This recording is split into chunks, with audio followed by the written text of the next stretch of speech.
आज हम डिस्कस करने जा रहे हैं मियासिस फर्स्ट। तो कल ही हमने पढ़ा था पहले वाला टॉपिक में कि मियासिस क्या होता है और मियासिस में कितनी सारे डिवीजन्स होते हैं। तो मियासिस जो हमने पढ़ा था वहाँ पे पेरेंट सेल जो होती है, पेरेंट न्यूक्लियस, उसके दो डिवीजन्स होते हैं। तो पहले वाले डिवीजन में क्रोमोसोम नंबर हाफ होता है और दूसरे वाले डिवीजन में क्रोमोसोम नंबर इक्वेट रहता है, यानी कि सेम रहता है। तो आज हम देखेंगे जो मियासिस फर्स्ट है इसमें कौन कौन से फेजेज आते हैं, ये कैसे कंप्लीट होता है। तो 11th का ये टॉपिक है। सो मियासिस फर्स्ट आज हम डिस्कस करने जा रहे हैं। तो जैसे मैंने आपको ऑलरेडी बताया था कि मियासिस फर्स्ट जो है ये हेटेरोटिपिक है, या इसको हम रिडक्शनल डिवीजन भी कहते हैं, क्योंकि इसमें क्रोमोसोम नंबर जो होता है वो सेम नहीं रहता है डॉटर न्यूक्लियर में as that of in the parental nuclear, बल्कि ये हाफ होता है। तो यहाँ पर मैं ये आपको बताऊं कि जो मियासिस फर्स्ट है ये भी मेटासिस की तरह से यहाँ पे डिवाइड होता है 4 स्टेज में। यानी कि जैसे हमने देखा था माइटोसिस में प्रोफेज आता है, मेटाफेज आता है, अनाफेज आता है और टीलोफेज आता है।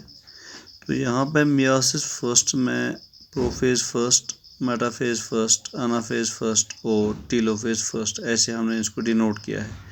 क्योंकि मियासिस सेकंड जब हम पढ़ेंगे तो वहाँ भी आएगा प्रोफेज, मेटाफेज, अनाफेज, टीलोफेज, लेकिन यहाँ हमने लिखा है फर्स्ट, तो वहाँ पर हम लिखेंगे prophase second, metaphase second, anaphase second और टीलोफेज सेकंड।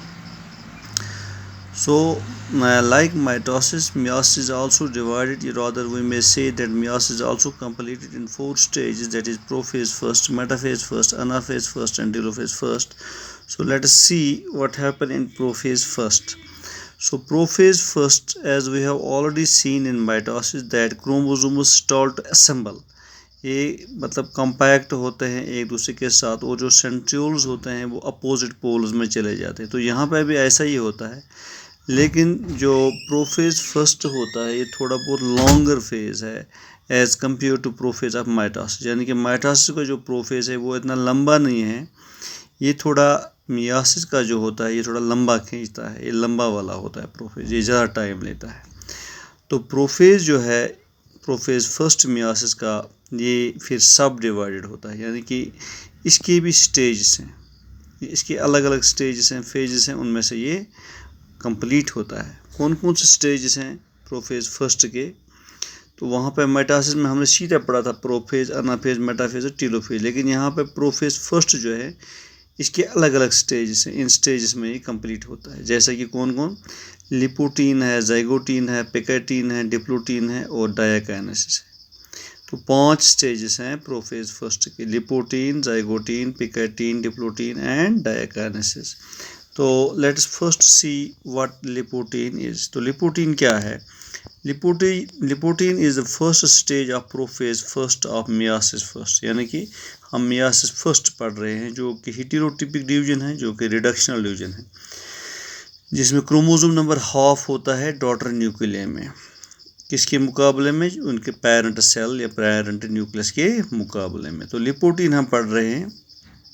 तो लिपोटीन में क्या होता है?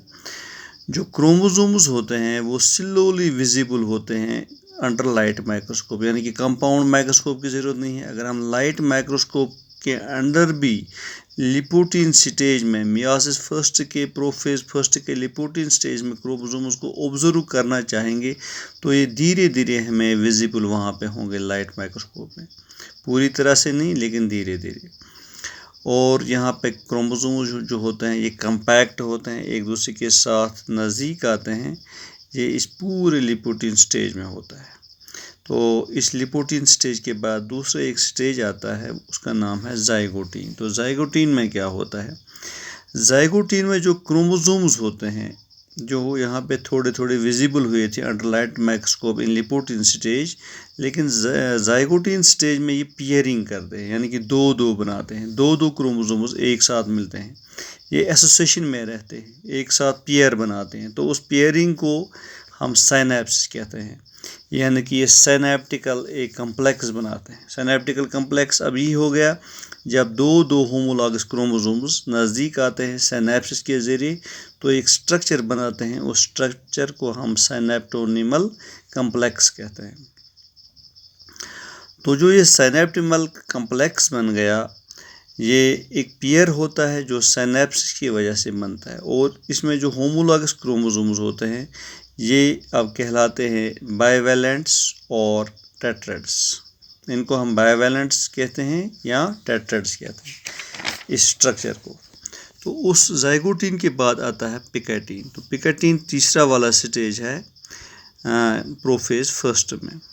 तो इस स्टेज में क्या होता है, जो क्रोमोसोम्स होते हैं वो अब पूरी तरह से टेट्राड्स बनते हैं, यानी कि टेट्राड स्ट्रक्चर बनाते हैं। तो जो ये स्ट्रक्चर इन्होंने बनाया, अब यहाँ पे रिकॉम्बिनेशन होती है। तो रिकॉम्बिनेशन आपको ऑलरेडी पता है कि जो होमोलॉगस क्रोमोसोम्स होते हैं उनमें जो क्रोमेटिड्स होते हैं, सिस्टर क्रोमेटिड्स की जगह नॉन सिस्टर क्रोमेटिड्स आते हैं, यानी कि क्रॉसिंग ओवर होती है और नॉन सिस्टर क्रोमेटिड्स आते हैं इन सिस्टर क्रोमेटिड्स में होमोलॉगस क्रोमोसोम्स के अंदर। तो ये होता है किसमें, पिकेटीन में। और इसके साथ साथ जो क्या होता है कि क्रोमोसोम्स जो होते हैं, ये इसका होमोलॉगस इनकी जो रिकॉम्बिनेशन होती है ये अब कंप्लीट होती है यहाँ पे क्रॉसिंग ओवर साइड्स पे। तो क्रॉसिंग ओवर साइड्स यही हो गए अब जो ये टेट्राड्स हैं, ये होमोलॉगस क्रोमोसोम्स के जो ये क्रोमेटिड्स हैं, इनमें जो नॉन सिस्टर क्रोमेटिड्स आते हैं ये ऑक्यूपाई करते हैं ये प्लेस। तो हम इसको कहते हैं अब साइड्स ऑफ क्रॉसिंग ओवर। तो इन साइड्स ऑफ क्रॉसिंग ओवर की जगह पर अब जो ये रिकॉम्बिनेशन होती है ये यहाँ पे कंप्लीट होती है। तो ये हो गया पिकेटीन। तो अब इसके बाद आता है डिप्लोटीन। तो देखते हैं डिप्लोटीन में क्या होता है। तो डिप्लोटीन जो है, इसमें जो हमें साइनेप्टिकल स्ट्रक्चर, साइनेप्सिस से जो क्रोमोसोमल पेयर्स बन गए थे, होमोलॉगस क्रोमोसोमल पेयर्स, जिनको हम बाइवेलेंट्स कहते थे या टेट्राड्स कहते थे, जो हमें कहाँ पे हुआ था, जाइगोटीन में। अब यहाँ पे डिप्लोटीन में अब वो क्या होते हैं, वो डिसोसिएट होते हैं, यानी कि डिज़ोल्व होते हैं। और जो टेंडेंसी होती है रिकॉम्बिनेंट होमोलॉगस क्रोमोसोम्स की इन बाइवेलेंट्स में, अब ये अलग अलग होते हैं, यानी कि तब ये एक साथ आए थे, नज़दीक आए थे, बाइवेलेंट्स बन गए थे या टेट्राड्स बन गए थे। अब जो सिनेप्टिमल कम्प्लेक्स जो यहाँ पे है, अब ये डिज़ोल्व हो गया, ये डिसोसिएट हो गया। तो उसके साथ साथ जो ये बाइवेलेंट्स हो गए हैं ये अब सेपरेट हो गए एक दूसरे से। मगर कुछ जो जगह हैं जहाँ पे क्रॉसिंग ओवर होती है, तो वहाँ पे ये डिसोसिएट नहीं होती है क्रॉसिंग ओवर की जगहों पे, लेकिन क्रॉसिंग ओवर की साइट्स को छोड़ के बाकी जगहों पे ये बाइवेलेंट क्रोमोसोम्स यहाँ पे डिसोसिएट होती है। तो यहाँ पे अब क्रोमोसोम्स जो होते हैं वो हमें नज़र आते हैं एक्स शेप में। तो इन एक्स शेप्ड स्ट्रक्चर्स को हम अब कहते हैं कियाज़मेटा। तो कियाज़मेटा बनते हैं डिप्लोटीन स्टेज में, जब सिनेप्टोनिमल कम्प्लेक्स डिसोसिएट होता है और बाइवेलेंट्स सेपरेट होते हैं, लेकिन जो क्रॉसओवर साइट्स होते हैं वहाँ पर ये सेपरेट नहीं होते हैं, तो ये एक्स शेप्ड स्ट्रक्चर बनाते हैं। तो उस वक़्त हम इस स्ट्रक्चर को कहते हैं कियाज़मेटा। तो फाइनली प्रोफेज का जो दूसरा लास्ट वाला स्टेज है वो है डायकाइनेसिस। तो डायकाइनेसिस में क्या होता है, ये फाइनल स्टेज है मियोटिक प्रोफेज फर्स्ट का, यानी कि डायकाइनेसिस। यहाँ पे जो कियाज़मेटा बन गया था, एक्स शेप स्ट्रक्चर बन गया था डिप्लोटीन में, ये अब टर्मिनेट होता है, ये वैनिश होता है, ये ख़त्म होता है। और क्रोमोसोम जो होते हैं वो फुल्ली कंडेंस होते हैं, और मियोटिक स्पिंडल फाइबर्स जो होते हैं वो असेंबल होते हैं, और जो होमोलॉगस क्रोमोसोम्स होते हैं इनकी सेपरेशन के लिए, यानी कि वो वहाँ पे स्पिंडल फाइबर्स बनते हैं, होमोलॉगस क्रोमोसोम्स सेपरेट होते हैं, कियाज़मेटा ख़त्म होता है डायकाइनेसिस में। तो जब डायकाइनेसिस का एंड होता है, जो न्यूक्लियोलस होता है, न्यूक्लियोलस अब डिसअपीयर होता है, और न्यूक्लियर एनवेलप जो होता है वो भी ब्रेक डाउन होता है। So the break down of nuclear envelope takes place and nucleolus disappears at the end of diakinesis. तो इस तरह से अब डायकाइनेसिस का फेज़ ख़त्म होता है। अब इसकी जो ट्रांजिशन होती है वो चली जाती है मेटाफेज़ 1 में। तो मेटाफेज़ 1 में जब ये चली जाती है, मेटाफेज में क्या होता है, फिर अनाफेज में क्या होता है, फिर टीलोफेज में क्या होता है, ये इंशाल्लाह हम कल दूसरे वाले टॉपिक इसका हम दूसरा वाला पार्ट देखेंगे, बनाएंगे, उसमें हम देखेंगे। Thank you for being with me. Have a good day.